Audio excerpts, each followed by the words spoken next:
Selamat siang semuanya. Sekarang kami sudah berada di restoran Kehidupan Tidak Pernah Berakhir.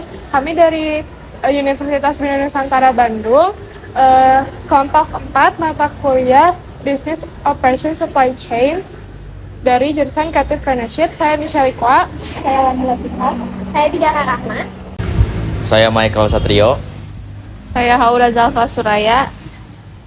Saya Rizika Putri. Selamat siang semuanya. Sekarang saya sudah berada di restoran Kehidupan Tidak Pernah Berakhir dan sudah bersama dengan Bapak Andreas selaku pemiliknya. Saya bukan pemilik. Ya, jadi owner representatif mewakili owner dan sebagai manajer operasional restoran ini. Ownernya ada 2 di Jakarta. Namanya Pak Bianto sama Pak Hiro Yamamoto.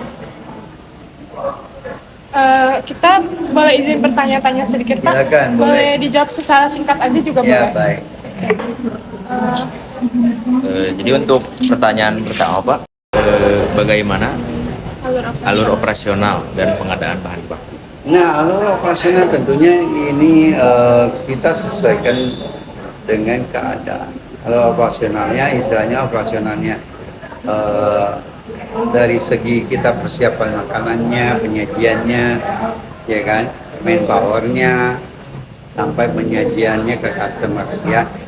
Alur operasional pertama, ya kita sebut tentang operasional perusahaan dulu. Kita buka dari jam 7 pagi sampai jam 10 malam. Tentang bagaimana operasionalnya, ya tentu ada tim dapur, tim kitchen, tim service, tim yang ngurusin pajangan ke depan buat customer makanan.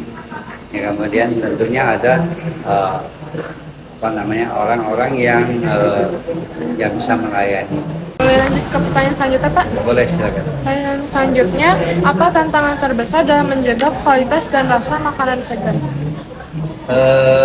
Tantangannya menjaga kualitas, ya tentunya dari pemilihan bahan, terutama sayur-sayuran yang kita beli. Nah, itu selalu bagi kita itu tim purchasing itu sangat penting.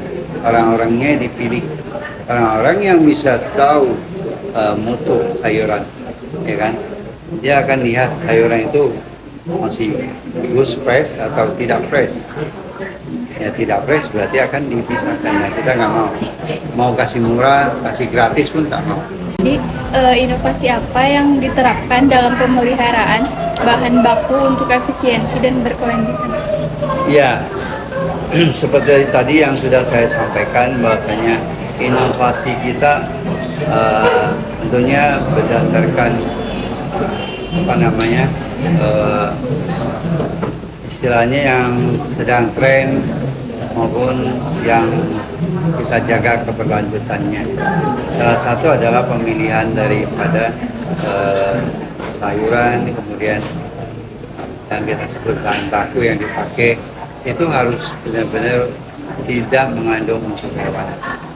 Ya, unsur hewani itu telur dan susu, daging, telur dan daging ini yang kita sebut adalah daging nabati dari kedelai dan jamur.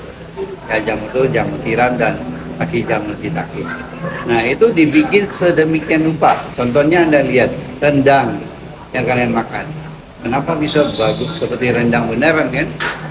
Dia makan dah, pernah makan kan? Ada kan di sini rendang, sate. Nah, itu salah satu inovasi. Dari apa kedelai kenapa bisa? Itu memang bukan kita yang itu, tapi itu dari hasil inovasi kreativitas dari orang-orang yang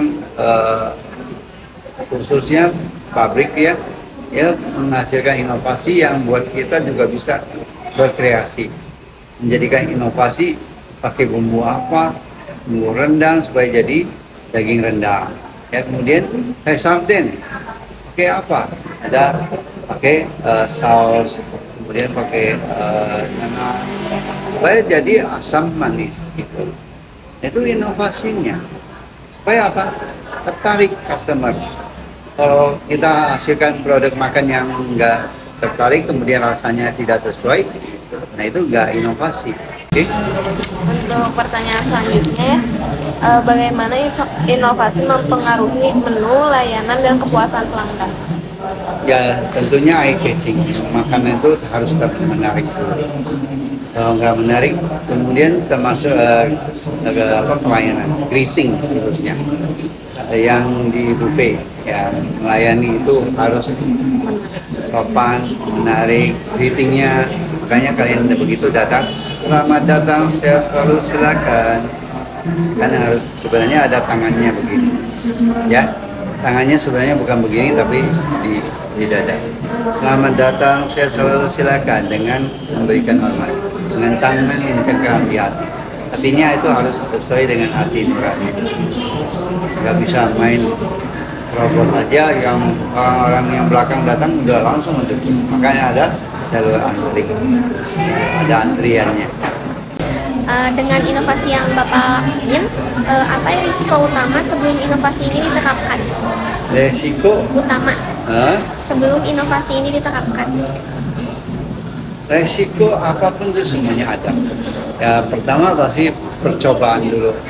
Maka produk yang mau ditawarkan itu sebelum disajikan itu ada, makanya disebut nanti kamu lihat di Lubang Cinta itu ada istilahnya harus dicoba dulu oleh chef sebelum dikeluarkan dari yang tadi saya Lubang Cinta. Dites dulu. Jadi sebelum dikeluarin dari tes, kalau memang misalnya sayuran ini nggak bagus ya, jelek kayak gitu, ya otomatis itu nggak akan dipakai, nggak akan dikeluarkan.